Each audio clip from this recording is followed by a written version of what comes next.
श्री धन्वंतरी आयुर्वेदिक चिकित्सालय महेंद्रगढ़ हरियाणा।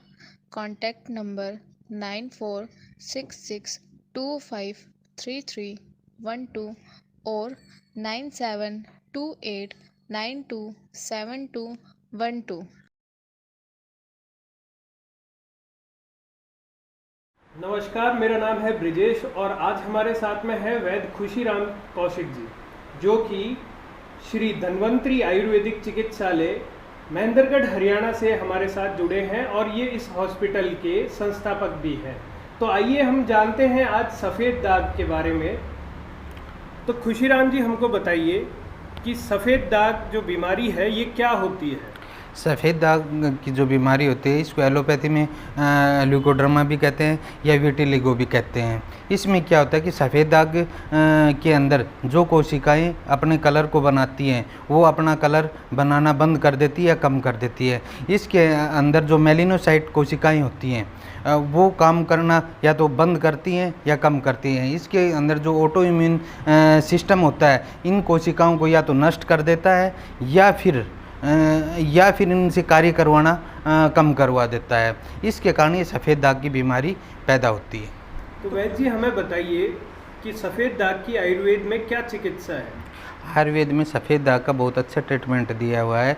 सफ़ेद दाग की बीमारी ये जड़ से ख़त्म हो जाती है। अगर सफ़ेद दाग ताम्र वर्ण का है तो ये साध्य है। अगर ये बिल्कुल सफ़ेद हो जाता है या जो बाल होते हैं अपने वो सफ़ेद हो जाते हैं तो ये असाध्य होती है। आयुर्वेद में ये कहा गया है कि अगर इसको समय पे उपचार किया जाए तो ये जड़ से ख़त्म हो जाती है। और इसमें एक नॉर्मल सी दवा होती है, गाय मूत्रम चित्रकम व्योस युक्तम सर्पी कुंभे संस्थिते क्षोद्र मिश्रम, अर्थात गाय मूत्र व्योस युक्तम तिरकटु, सौंठ, पीपल, तिरकटु, काली मिर्च, इन तीनों को का मिश्रण, चित्रक मूल, सर्पी कुंभे, सर्पी चिकना, कुंभे घड़ा, चिकने घड़े में संस्थित स्थापित करते हैं। क्षोद्र मिश्रम, क्षोद्र शहद मिश्रम मिला करके 15 दिन तक चिकने घड़े में गोमूत्र, चित्रकमूल, त्रिकटु चूर्ण और शहद मिला करके इसको रखते हैं। फिर इसको पक्ष ऊर्ध्वम स्वीतरा पेमेते, जिसको सफ़ेद दाग हो रहा हो वो 15 दिन के बाद इस दवा को या इस औषधि को ग्रहण करे, ये बीमारी फिर जड़ से ख़त्म हो जाती है। वैद्य जी, अब हमें बताइए कि इस बीमारी के अंदर क्या परहेज रखना चाहिए और क्या खाना चाहिए?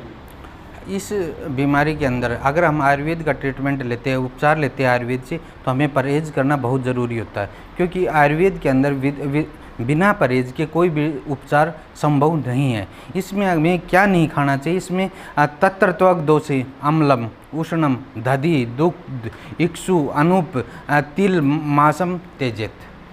ठीक है, इसके अंदर हमें ये चीज़ें हमें छोड़ देनी चाहिए। जैसे उष्ण गर्म चीज़ें, काली मिर्च, गरम मसाला, गरम चीज़ें छोड़ देनी, लवण, नमक छोड़ देने चाहिए, दही छोड़ देनी चाहिए, दुग्ध, दूध, इक्षु, गन्ने और गन्ने से बने पदार्थ, अनूप प्रदेश में जंगली जानवर पैदा होते हैं उनका मांस छोड़ देना चाहिए, तेल नहीं खाना चाहिए और उड़द की दाल हमें छोड़ देनी चाहिए। ये तो हुए परहेज। अब हमें बताइए कि इसमें हमें क्या क्या खाना चाहिए?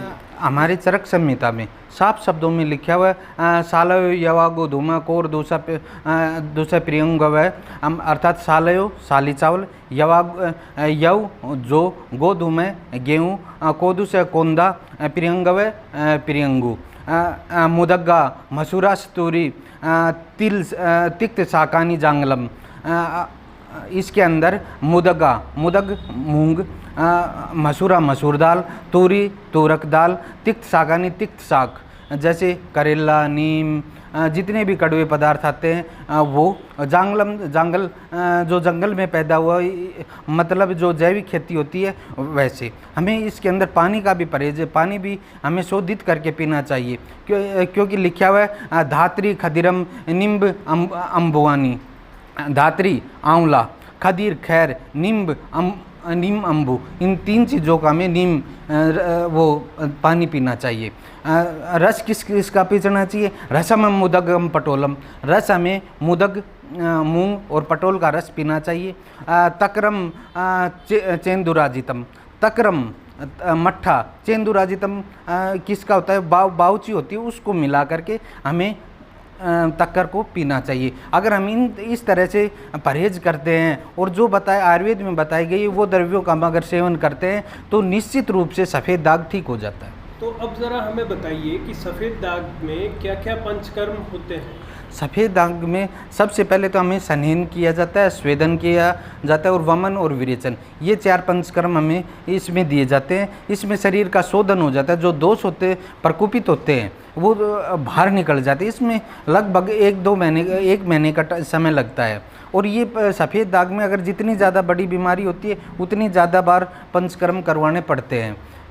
और सबसे अच्छा इसमें वमन और विरेचन साल में कम से कम 2-3 बार शुरू में करवाने ही पड़ते हैं, तब जाकर के बीमारी जड़ से ख़त्म होती है और जो हमारी कोशिकाएं हैं वो अच्छे रूप से कार्य करने लग जाती हैं। तो यदि किसी भी जानने पहचानने वाले को आपके ये बीमारी है तो वो जल्द से जल्द खुशीराम जी के यहाँ पे आकर के इसकी चिकित्सा करवाएं, जो कि श्री धन्वंतरी आयुर्वेदिक चिकित्सालय महेंद्रगढ़ हरियाणा में विराजमान है।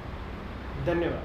नारायण वासुदेवा श्री कृष्ण गोविंद हरे, हे नाथ नारायण वासुदेवा श्री कृष्ण गोविंद हरे मुरारी, हे नाथ नारायण वासुदेवा श्री कृष्ण गोविंद हरे मुरारी, हे नाथ नारायण वासुदेवा श्री कृष्ण गोविंद हरे मुरारी।